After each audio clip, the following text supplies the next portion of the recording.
What up, though, y'all? It's your boy Bill. Make sure you hit that subscribe button. If you're new here and you don't really know what I be having going on, I tell stories about the prison, about how bad it is, how dangerous it can get, and just about the street life in general, with hopes of motivating somebody to make better decisions, to change their mind about committing crime and just live a good lifestyle. Whatever it is you want to accomplish or achieve in life, you can do it the legit way. You don't have to break the law and end up going to prison, because you could go to prison and never make it out.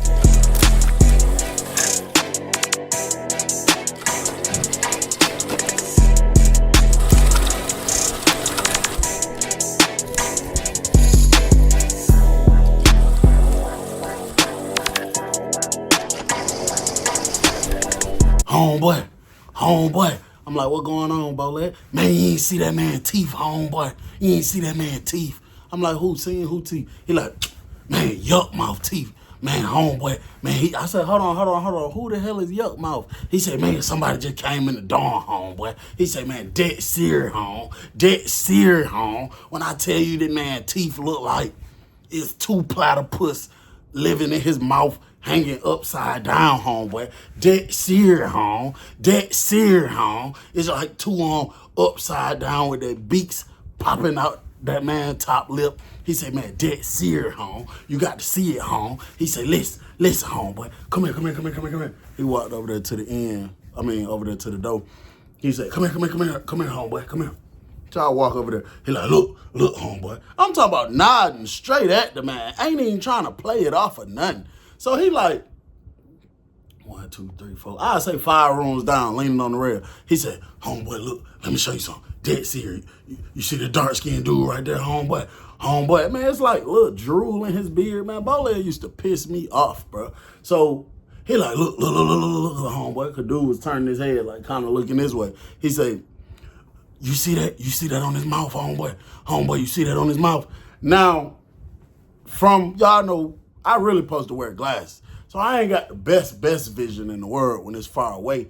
But from what I saw, it honestly did look like something was like right here, like 1, 2. It looked like something was right here, like on his lips, like something, you know what I'm saying? And he was like, you see that? You see that on his mouth, homeboy? I said, yeah, what the hell that is? He said, dead sear, home. Man, I was walking past him, homeboy, and I stopped. I said, hey, home, you got something on your mouth, home? And then he was like, nah. And then when I really looked, man, that's his teeth. Man, dead sear, home. Man, I'm up, hang out that far, homeboy. Dead sear, home. So I'm like, man, that ain't that damn man teeth, man. Go ahead on somewhere. Like, dead sear, home. Dude was posted on that rail all day long. Now, it reminded me of me so much, because that's one of my stunts. That's something I do. I will post on that rail all day long. Y'all know, I done told y'all a million stories. That's what I do. I'll kick it on that rail all day. So I go back in my room. I think I was actually writing down something that had just happened with Bolette. Because when I was in the county, I was writing down everything. Like literally everything that was happening, I'll write it down. Because I knew I'm going to be able to use it one day and tell a story about it. You know what I'm saying? So I was in there writing something down. And then I heard somebody say, hey, say, bro. And I looked up. When I looked up, it was a dude standing right there. I was like, what's up, bro? He stepped in the cell and said, they call you Cheville. I said, huh? I couldn't really make out what he said. He said, they call you Cheville. And doing this, like he chewing something. I said, yeah, they call me CBL, we're going. And I'm not exaggerating, bro. When I say, bro, it looked identical like that. Like his teeth was like kind of, had like a greenish, a tannish, greenish tint to it. They were very long and they were like basically hanging out his mouth, bro. And I'm like, yeah, they call me CBL while we're going on. Familiar as hell. I'm trying to see where you look familiar from. I'm like, shit, I don't know, you know what I'm saying? And then it eventually came out that he say he was at a camp with me before. I don't remember him, but he say he remembered me from down the road or whatever the case. I'm like, what the hell you doing back in the county, man? Man, I be trapping, bro. I'm a trap god. I never stop trapping. I'm going to trap till the day I die. I got caught with some work, whole bunch of work. I ain't gonna never stop trapping. I'm a trapper, shouter. I was like, yeah, I feel you, my boy. You know, live how you want to live. Do what you do. But shit, at the end of the day, you know, bro, this is gonna always be the reality. You know what I'm saying? Like, if you feel like you a trap god, you ain't gonna never stop trapping. That's just what you gonna do till the day you die. Just know this jail is gonna be a part of your always reality. It's always gonna be a part of your life. You know what I'm saying? And he fully understood that. He said he understanding everything. So he basically said he know he's about to be in there for a minute. Asked me how long I was in there. I told him I hadn't been in there long. And he was just like, man, I'm trying to crank up some motion, man. I'm trying to get something going in that bit, man. I gotta have me some money on, bro. Now that's one thing, you know, he seemed to be extremely ambitious. I was gonna say, I can't say if he was like that when we were doing time in prison together because I don't remember him. But for somebody to just step into a county jail, you know what I'm saying? And the only thing on their mind is how can I crank up something? Like, bro, you ain't even took no time to learn the economy. You ain't took no time to see who got what for sale, see if you finna be stepping on somebody's toes. You ain't took no time to figure none of that out. The only thing on your mind is like, I need to get something going. I need to get something going. Hey, that's ambition. You know what I'm saying? That's good. That's ambition, my boy. So for the next few days, it's this older white lady that worked there.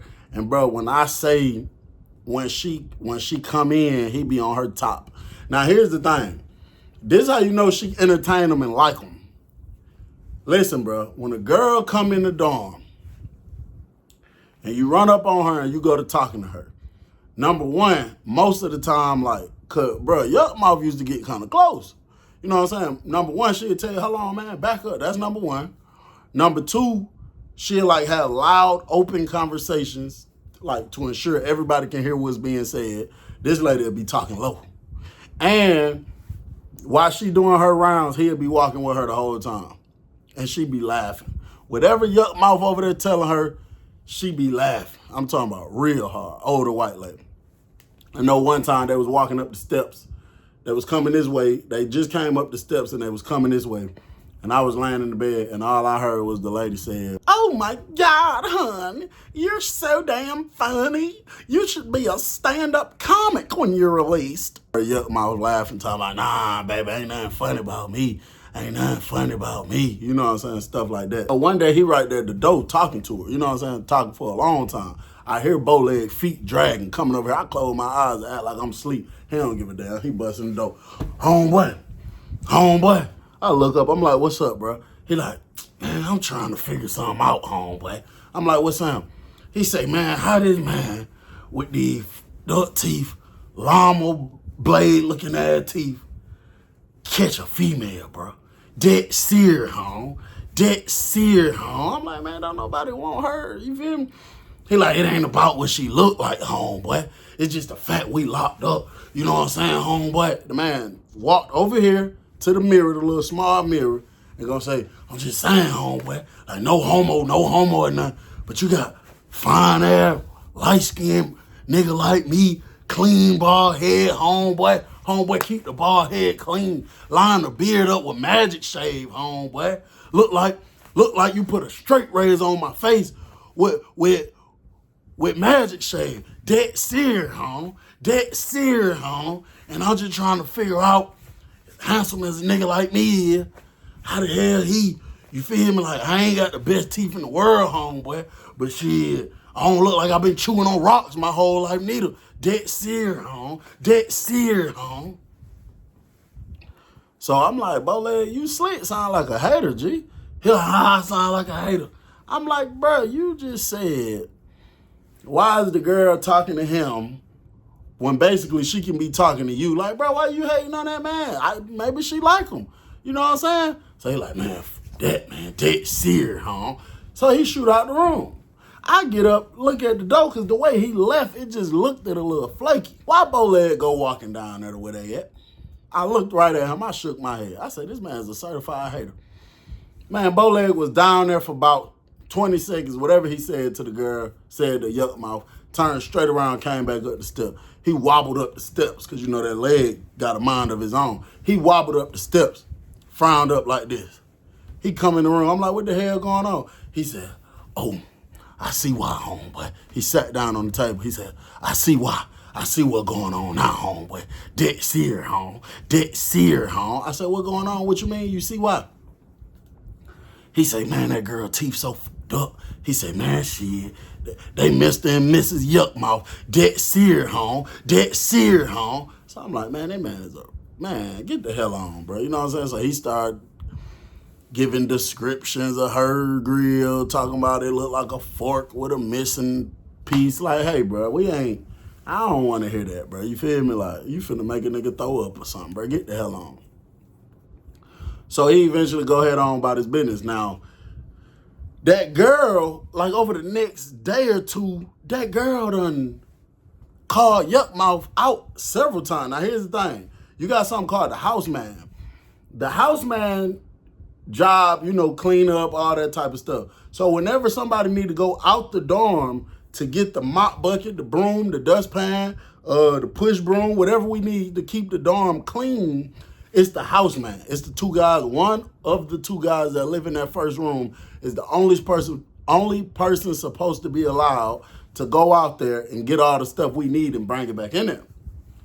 This lady was letting Yuck Mouf out to do it all the time. He went out there one day, and I saw him coming up the steps. I sleep right here in this corner with anybody coming up the steps. If I'm sitting at my desk, now if I'm laying in my bed, I can't see you because the bed on this side of the room, the desk right here and the door right here. So if I'm sitting at the desk, I can see you. I was sitting at the desk. I looked straight at him walking up here. I looked up and then I went back to doing what I was doing. Then when he got, I guess at the top of the steps, he stopped moving. So I just kept doing what I was doing. Then something finally eventually told me to look up. You know what I'm saying? So I looked up. The man standing here like this.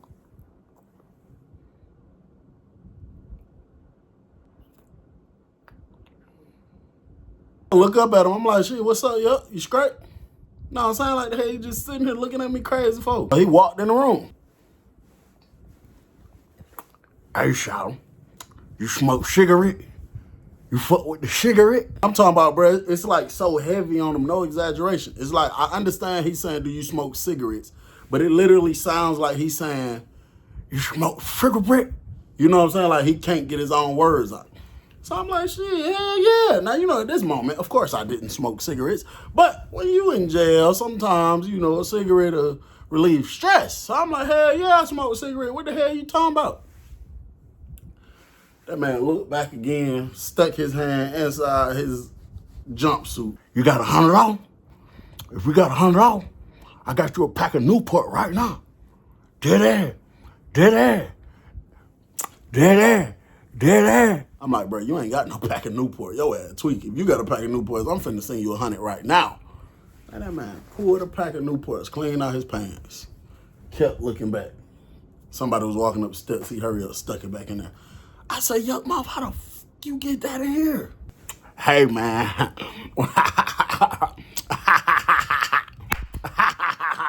Hey, man. I work my magic, man. Hey, man. I work my ones and twos, man. I work my motherfucking ones and twos, man. Come on now. Come on now. They don't call me Yuck Mouf for nothing. They don't call me Yuck Mouf for nothing. Come on, huh? I ain't say nothing, but I was sitting back thinking like, shit, you damn right. It ain't for no reason they call you Yuck Mouf. There's definitely a reason as to why people call you Yuck Mouf. And I can assure you, it has nothing to do with no money. It has nothing to do with busting no plays. It has nothing to do with you dealing with no officer. I mean, I don't know the reason exactly, but I could probably take a wild guess if I had to. But, sheesh, yeah, they don't call you Yuck Mouf for no reason. I know that already. So, you know, he basically trying to make it seem like he just feel me. So I give him a pen, he write his Cash App down. I run over there to the phone, get on the phone, call my bro. I'm like, bro, send $100 to this Cash App real quick. Make sure you put for C-Bill. He like, all right, I just did it. I left from over there. I went straight over here to the dude that I know can pop the socket and get a light. So I go tell him, I'm like, hey, bro, I got some Crib Brown. I'm like, bro, hit the socket real quick. So he like, man, you lying. I'm like, man, just do it, bro. So went back down here. Yuck Mouf was still in my room. I told him I just sent it. He said he got to go check it. He went over here, got on the phone, came back, met me back in my room, gave me the pack. He was like, yeah. He was like, man, I ain't playing, bro. I'm busting moves. You feel me? Like on some stuff like that. And bro, this man came in his dorm somehow, done caught this old lady, and had her bringing packs of Chris Brown in her, bro. One night, now this lady usually don't even work night shift. You always see her in the day. Like, listen, the entire time I was in this jail, before Yuck Mouf came in there, I never saw this lady at night, ever. I always saw her morning time, daytime type stuff like that. So one night, I hear the door pop, and I just roll over on the bed, and I look to see who it is. I see the lady. I'm like, what the hell is she doing here this late? Man, it got to be like 2-something o'clock in the morning. And next thing you know, I hear a door slide. And then I just hear footsteps. So I'm really looking, but I'm backed up a little bit because I ain't trying to be right at the door looking and then somebody look up here feel like I'm in a video. I'm backed up a little bit. I see her and Yuck Mouf walking out the dorm. Now listen, it's common. That's not abnormal to for a person to come get an inmate late at night like that, because like when they gave me my inhaler, like when you first come in, they ask you any medical issues. So you tell them, oh yeah, I use an inhaler sometime for whatever reason. And for whatever reason, they don't give it to you right then. Like when they gave me mine, it was like 1-2 o'clock in the morning.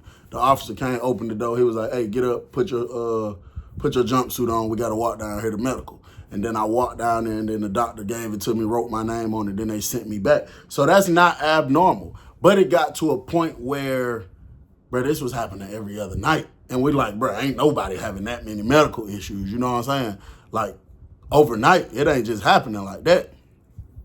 And then it was known that he had packs of cigarettes for $100. Everybody in the jail knew, well, I ain't gonna say everybody in the jail, but everybody up here where we was at, what we had going on, everybody knew. You know what I'm saying? It was hella people in my dorm buying it. That man ran up a check, bro, off packs of cigarettes. I don't know what the breakdown was with the girl, but that man ran up a check. So one night she came and got him. It was like, it had like, now when I'm speaking of, all this ain't just transpiring one day, bro. I'm talking about from he come in here and then he got the Chris Brown and, you know, she coming to get him. All this wasn't just overnight. It was just over time. You know what I'm saying?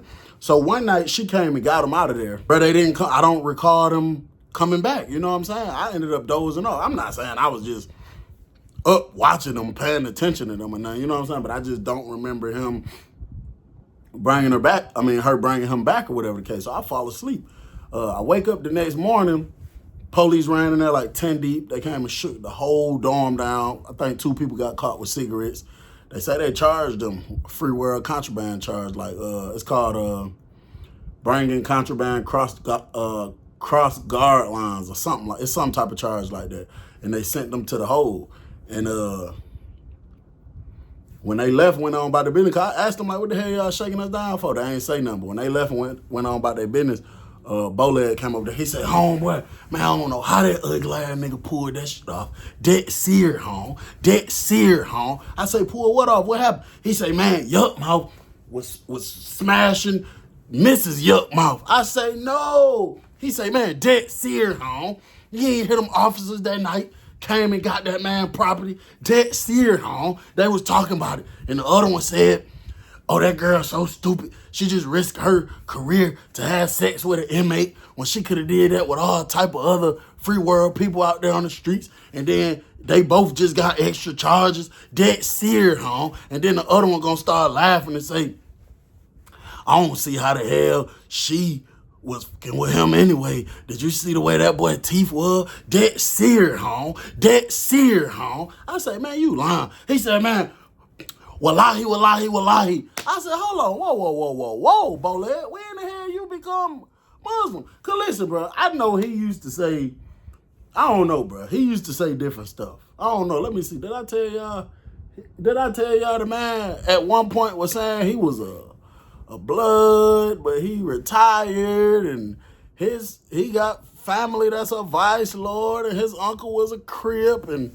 you know, he said he was Muslim before. I don't know, bro. He just had a whole lot going on. Man, ask your brother. Ask Mike Foster would I be lying. I ain't doing no lying. Dead serious, home. Dead serious, home. Even your brother know I won't do no line. Just ask Mike Foster. If I give you my word, ask Mike Foster. He gonna tell you I ain't lying. Dead serious, home. So he called somebody else over there. I guess somebody that was up that he had already talked about with it.